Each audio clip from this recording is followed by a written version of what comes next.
السلام علیکم ورحمۃ اللہ وبرکاتہ نحمدہ ونصلی علی رسولہ الکریم اما بعد فاعوذ باللہ من الشیطان الرجیم بسم اللہ الرحمن الرحیم۔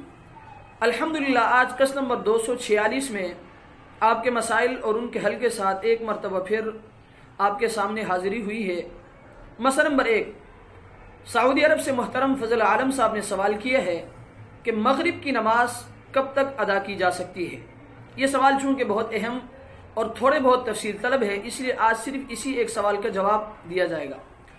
تو مسئلہ یہ کہ سورج غروب ہونے کے بعد آسمان کے مغربی کنارے پر جو سفیدی رہتی ہے اس کو شفق کہتے ہیں۔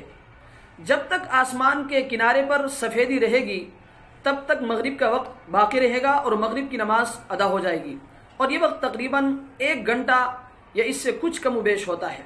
اور یہ بات بھی اپنے ذہن میں رکھیں کہ مغرب کی نماز میں بلا وجہ قصداً تاخیر کرنا مکروہ ہے، اس لیے سورج کے غروب ہونے کے بعد تاخیر کیے بغیر مغرب کی نماز پڑھ لینی چاہیے۔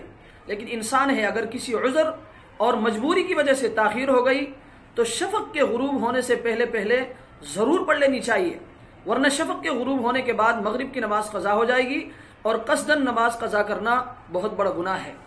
اور یہ بات بھی اپنے ذہن میں رکھیں کہ مغرب کے نماز کے بارے میں عوام الناس میں یہ بات جو مشہور ہے کہ ذرا سا اندھیرا ہو جائے تو مغرب کا وقت ختم ہو جاتا ہے اور اس کے بعد مغرب کی نماز کو عشاء کے ساتھ پڑھتے ہیں۔ یہ بات بالکل غلط ہے، ایسا نہیں ہے، بلکہ شفق غروب ہونے سے پہلے ضرور پڑھ لینی چاہیے تاکہ نماز قضا نہ ہو، اور قصداً تاخیر کر کے نماز کو قضا کرنا گناہ کبیرہ ہے، اس سے اجتناب کرنا چاہیے۔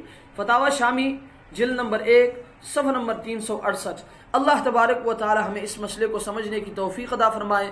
وآخر دعوانا ان الحمدللہ رب العالمین۔